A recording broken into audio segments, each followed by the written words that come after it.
All right. I am Josh Kirby. Welcome back to High School Football Talk. Of course, I am also the host and CEO of the Kirby on Sports podcast. You can find all my work at www.kirbyonsports.com. Joined to recap week 2 football scores in the Northwestern District and beyond is my good friend Dan Gloster. Dan, first and foremost, before we get into these high school games, the Hokies put a tear on those UNC Tar Heels, buddy. Yeah, my alma did not show well as the number 10 ranked team in the country. I always say it's a basketball school. They get too hyped about football and they kind of get put back to earth inevitably by, some game or something. So, but, you know, I guess you can still get in the college football playoff with one loss, but you're probably going to have to beat Clemson twice. So, yeah. But hey, give Tech credit. They weren't even ranked. Yeah, it was crazy. We all know it's pretty. It can be very imposing to get stadium and try and win. So Absolutely, especially Lane Stadium and Enter Sandman, for crying out loud, to open up the season. Yeah, that's their go-to. That's their mantra. Absolutely. So let's get into the high school business week 2 football scores. Handley beating Harrisonburg 38-6. Clarke County over Manassas Park 69-0. Loudoun County over Millbrook 48-19. Jefferson shocking Sherando 41-14. We will start with the game you covered, Dan. The 69-0 win, Clarke County over Manassas Park. I mean, not much to say, but Manassas Park just could not produce, and their quarterback kept turning the ball over. I was listening to you on Fox Sports 1550.iheart.com, and I mean, Clarke County converted off of their interceptions, and they knew how to move the ball down the field with the single wing and put up 69 points, for crying out loud. What do you see in that game? I mean, it's just a total mismatch. I mean, Manassas Park had like 25 kids, and you can tell that it's a young program. I mean, the school's been around for a long time, but they had to revert to a junior varsity schedule either last year or the year before. So, you could just tell that they had no time in the weight room. Clarke was just way too strong, both fronts. And it's hard to even tell how good Clarke is with a game like that, honestly, because it's just such a mismatch. But 5 interceptions by Clarke defense. I mean, the quarterback for Manassas Park was just getting pummeled just about every time he had the ball and tried to throw it. So just one of those games. And they've got a coach, Josh, who you probably heard this, but former NFL player Randy Starks is their head coach. And this is where you learn, who's in and who's not, I guess. It's not fun getting beat like that, but just got to get back up and you got to keep working. So, but for Clarke, they got their bye week this week, and then you got a much stiffer test on the 17th against Central. That'll be at home. My good friend Mario Retrosi, his son Luke, plays for Central. So texted Mario today and gave him a little bit of a rundown of Clarke. Well, that's very nice of you. For what that's worth.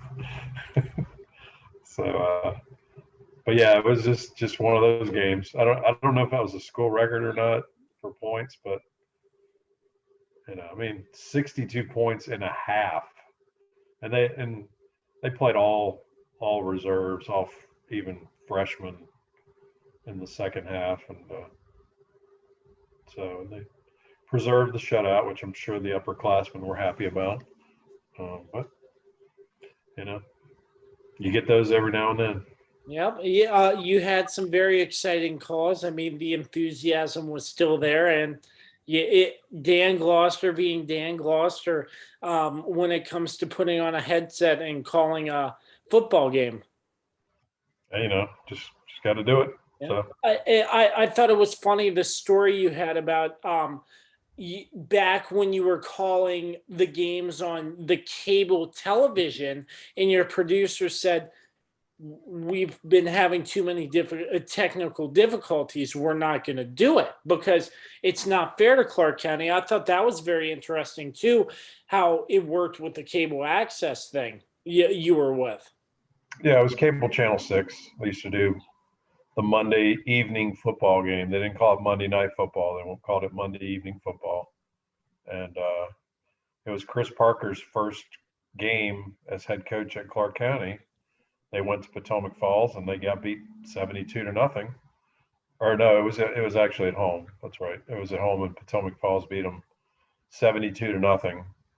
And the producer of Monday Evening Football basically just said, we're not going to air this game because it just doesn't need to be aired, So, and of course, Chris Parker went on to have an incredible career. Probably 150 wins, maybe close to 200 wins for Clarke County. He just retired after the 2019 season. Really a great guy. But, just one of those, just a little old anecdote that I wanted to put in there. Sometimes you got to do that when the game gets a little haywire. That's what I enjoy. It was a fun fact that I did not know and I found very interesting. So, not a lot to say about Clarke County, but 69-0 over Manassas Park High School. I'm not sure if you saw this in the Star, Dan, but apparently there was sort of a weird configuration that Millbrook playing Loudoun County. This was Loudoun County's first game of the season. I'm not sure if you saw that, but it made for some interesting. It made for some interesting headlines that what's Millbrook going to do with a fresh Loudoun County team that just started. But obviously Loudoun County came out and they played pretty good football. BJ Canada, one of the star players for that game. I know you probably didn't really hear much except for updates, but I thought that was pretty interesting how this was Loudoun County's first game of the season. Did they have their bye week? Is that what it was? I believe so. I did not read exactly sure because I don't have that paid thing for the Star, but I saw that and I was like, that's very interesting how they've only seen them I think they've only seen them in scrimmages and not real games. So they were coming in blind essentially. Yeah. And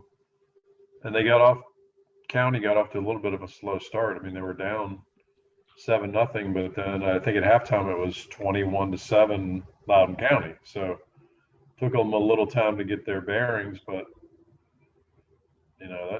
that turned out to be just a dominating win for Loudoun County. We did a game a couple of years ago. I think it was 2019 at Millbrook with Loudoun County. It was a very competitive game. But tough start for Millbrook, and they've got to find out. They got to maybe just get back to basics. I know that's a much used cliche, but you just got to go back to work and try to do the little things and clean up the mistakes and just try and get a win. They're 0-2. I forgot to look at the schedule to see who they've got this week. But still got time. And Josh Haymore, he's an energetic guy. Love talking to him. I'm sure he's not down. He's upbeat. He's going to have those kids at practice Monday ready to go. And that's all you can do. You just gotta learn from the from the mistakes of that game, learn from that loss. They say you learn more about a loss than you do about a win. So got to learn, then you got to look forward to your next game. So looking here, Handley's win over Harrisonburg, 38-6. Stephen Daly, he's going to be one of those names that on Handley broadcast when you do them, he's going to be a name you're going to keep repeating, and he's going to be in the papers. He's just that good. 13 carries, 87 yards, and a touchdown. Stephen Daly seems like one of these big names in the area that, I mean, obviously he has a scholarship to Kent State, I believe, but he's one of these guys who will continue to produce all year long. He's a rare guy that's big, 6'2", about 240, and fast. I mean, he was third in the state in the 100 last in the state meet back in the spring, 10.80 100. That got him third place in the state, and he's 6'2" and 240. Number one, how are you going to tackle a kid that big? Number one, if you're a cornerback or a safety, how are you going to tackle that guy? You're going to try and go low, and you may not even catch him. You know, he's that fast. So I think they've done a good job out of the gate to, do some things with him, and then I think the quarterback, Davion Butler, had 2 or 3 touchdown passes maybe in the game.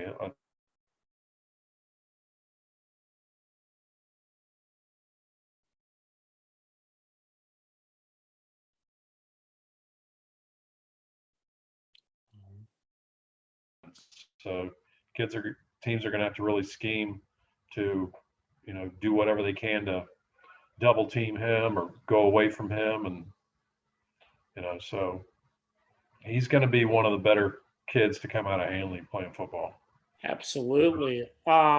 So Handley in that game, 38-6.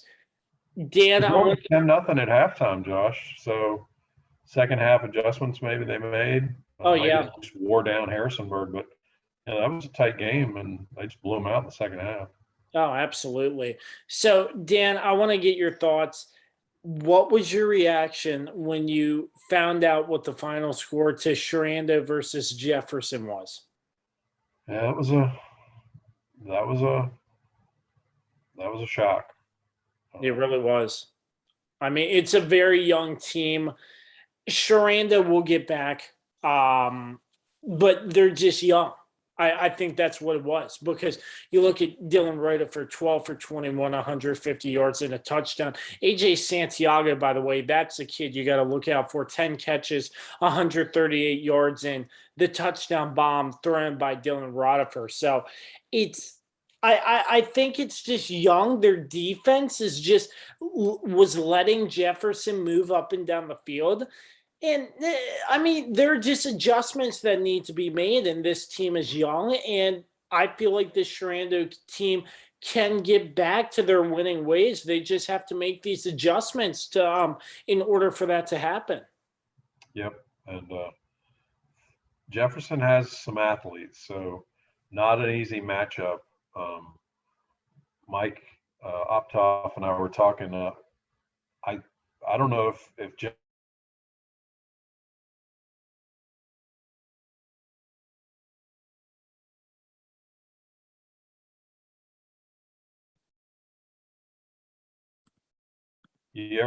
if you can ever beat a team on their home turf, that's a quality win for sure.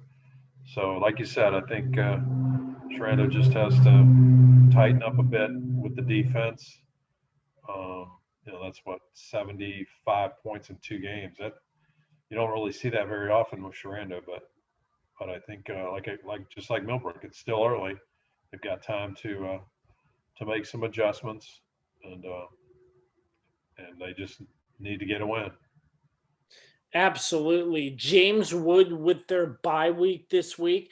And next week, your broadcast goes down to Front Royal, Skyline versus James Wood. Can you preview that for us a little bit?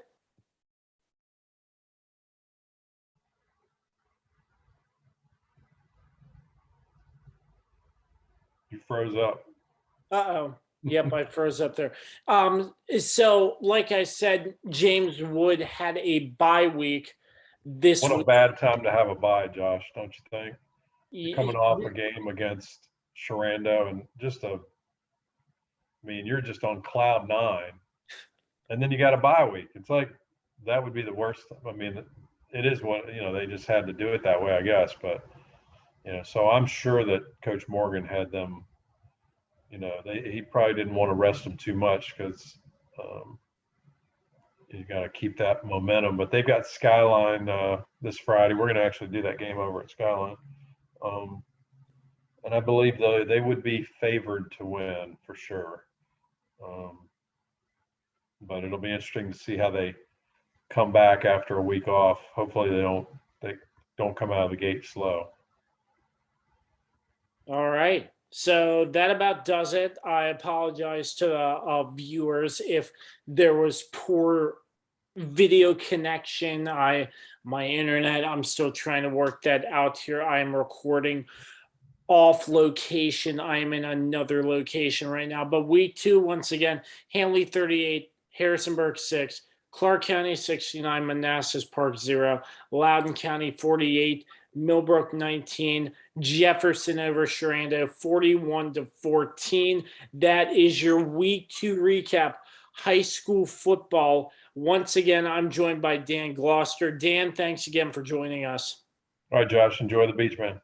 Yes, sir. And until next time, you can find my podcast, www.kirbyonsports.com. You have been listening to High School Football Talk. We'll be right here next week to recap week 3 of high school football. We'll see you then.